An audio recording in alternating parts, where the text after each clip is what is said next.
11 disciples, for Judas was no longer with them, out of the city and across the valley of the Kidron, then up the familiar slopes of the Mount of Olives. In the sharp light of the paschal moon, he came with them, wrapped in a silence too deep for any words, beneath the gnarled old oaks and under the ancient olive trees, to the Garden of Gethsemane. Well did Jesus know that this was the last of all nights he would spend with his companions, the men who had followed him through his ministry from Galilee. And well did he also know the threat that was taking shape among the evil shadows of the city behind him. He came into Gethsemane as one man holding in his hand the welfare of the world, a young man chosen by his Father to face and overcome the world's blind hate and prove forevermore the love of God for all his children. For some moments, the magnitude of this mission brought upon him all the torment of the flesh in which he had borne himself with such nobility. Then, taking with him James and John, he walked some little distance away from the other disciples, and as a man yearning for understanding from his friends, he said to these two also, "My soul is exceeding sorrowful, even unto death. Tarry ye here and watch with me." St. Matthew tells us that he went a little further and fell on his face, praying. O my Father, if it be possible, let this cup pass from me. Nevertheless, not as I will, but as thou wilt. How long he stayed there, wrapped in the pity and glory of his simple prayer, we do not know. But the unheard voices still afflicted him, and he came again to the disciples, finding them asleep. Quietly, he walked to the side of the prostrate Peter and spoke to him. "Simon, sleepest thou? Couldst thou not watch 1 hour? Watch ye, lest ye enter into temptation. The spirit truly is ready, but the flesh is weak." Peter did not wake, nor did the others. So the Master went away again, and in the moonlight of Gethsemane, he prayed yet again, saying, "O my Father, if this cup may not pass from me except I drink it, thy will be done."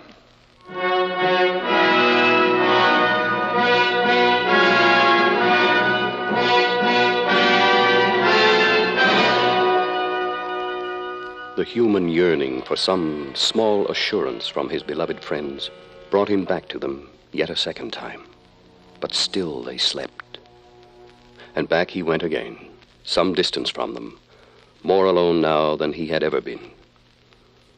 And in the words of St. Luke, being in an agony, he prayed more earnestly, and his sweat was, as it were, great drops of blood falling down to the ground.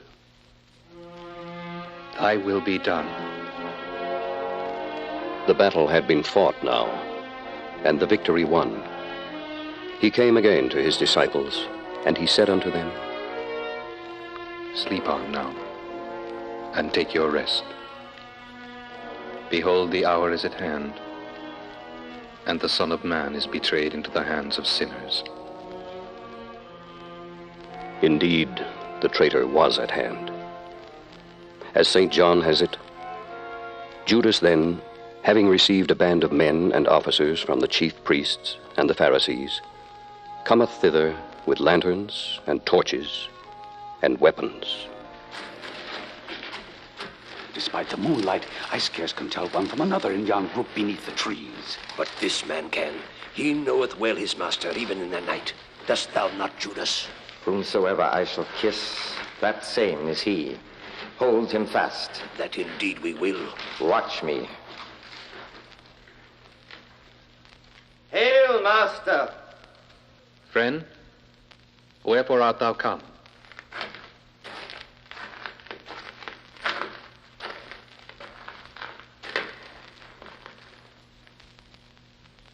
Judas, betrayest thou the Son of Man with a kiss?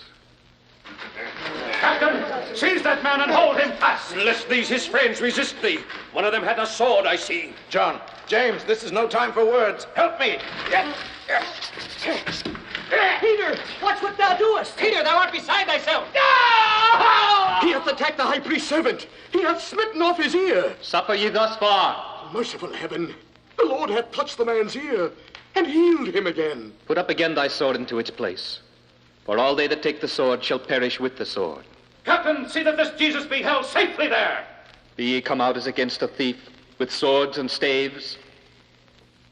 When I was daily with you in the temple, ye stretched forth no hands against me.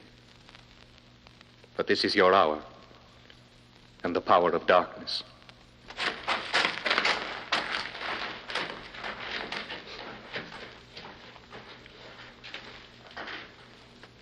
And what of the disciples?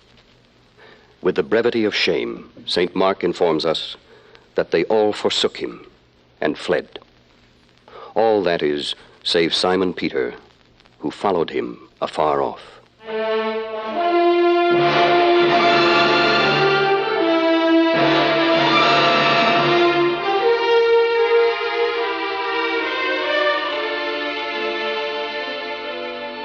So now it was almost midnight.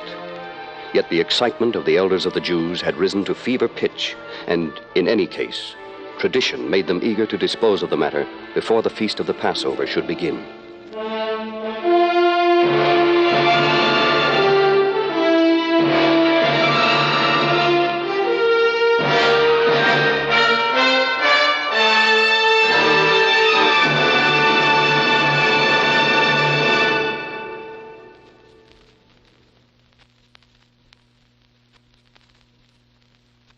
On the orders of the Jews, the soldiers led the master to the palace of Caiaphas, the high priest.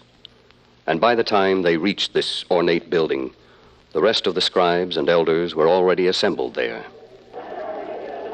St. Matthew tells us, now the chief priests and elders and all the council sought false witness against Jesus to put him to death, but found none.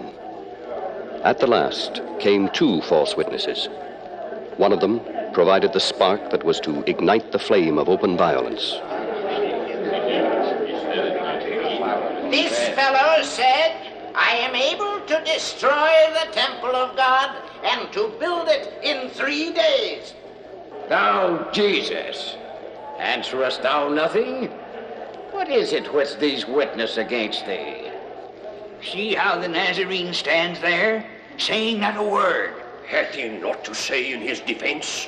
I adjure thee by the living God, that thou tell us whether thou be the Christ, the Son of God. I am. And ye shall see the Son of Man sitting on the right hand of power, and coming in the clouds of heaven. He has spoken blasphemy. What further need have we of witnesses? Behold now, we have heard his blasphemy. What think ye? He is guilty! Of course the man is guilty! Guilty unto death! They told me to be spat upon! Matthew says, they did spit at his face and buffeted him. Others smote him with the palms of their hands. Prophesy unto us, thou Christ! Who is he that smote thee? He now stands guilty in the eyes of all concerned. He shall be taken to the hall of judgment. Captain, escort him thither.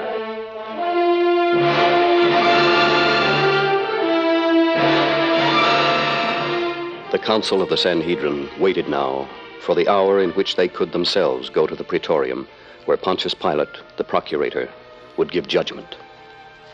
Jesus, his wrists chained and a leading cord about his neck, was taken there before them to be kept under close guard until the Jewish counselors should follow to accuse him. Into the outer courtyard of the palace, Peter had timidly come at last, there to wait the outcome of the mounting tragedy.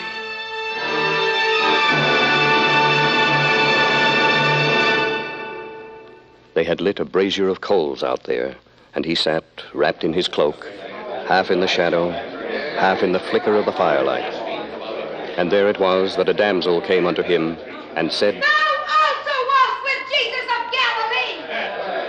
I know not what thou sayest.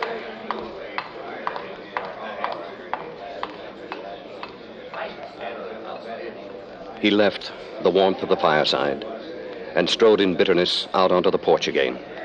And there, another maid approached him. This fellow was also with Jesus of Nazareth.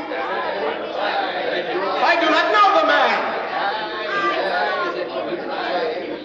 And after a while, St. Matthew tells us, came unto him they that stood by, and said unto him, Surely thou also art one of them, for thy speech betrayeth thee. Oh, God in heaven. I know not the man.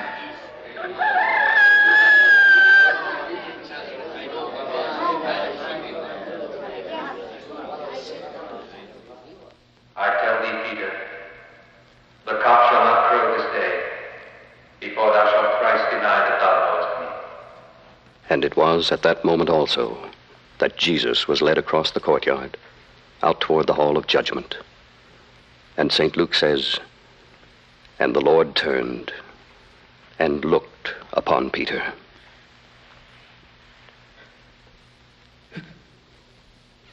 O Lord.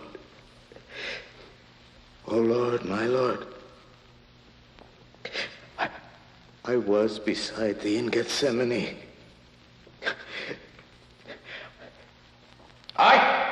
I am of his disciples. Hearken to me. Hear ye me.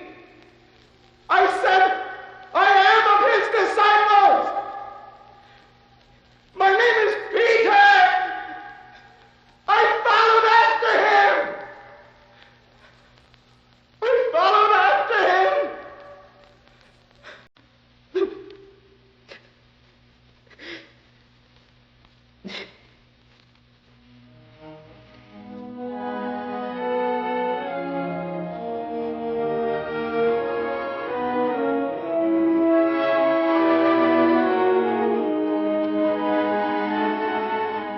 The black hours of that night stretched on. Jesus himself was soon within the hall of judgment. But the elders of the Jews were still in the palace of Caiaphas, waiting for the hour when they themselves could go to the praetorium and make their accusations against Jesus before Pontius Pilate. And as they waited there in that unholy council chamber, yet another tragedy was thrust upon them. Just as the gray light of the early morning broke upon them, the shrouded figure of a man came there before them.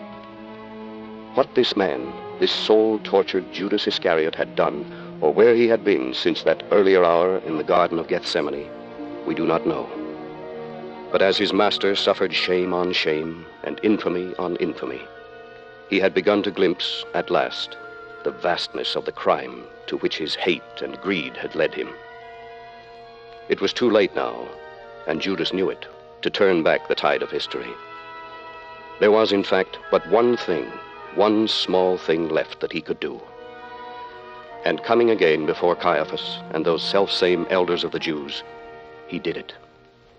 With him, he brought the money they had paid him, the 30 pieces of silver. Wait there. Be placed before them. Let me pass through to speak to the council. To the high priest. Yeah, I did believe that I had heard that voice before. Behold him, counselors. Behold our good friend, Judas. I have sinned in that I have betrayed innocent blood. What is that to us? See thou to that. O Lord Jehovah, pity me. Here's the money that you bought him with. Take back your filthy money. The 30 pieces of silver. It is not lawful for us to put these coins into the treasury because it is the price of blood. We will buy with them another field to bury strangers in.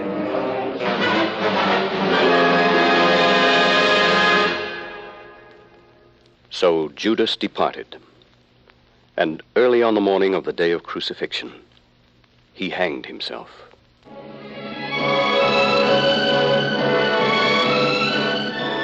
By now, the light of the new spring day was all about them. And Caiaphas, with the elders of the Jews, set out along the same route whither they had taken Jesus.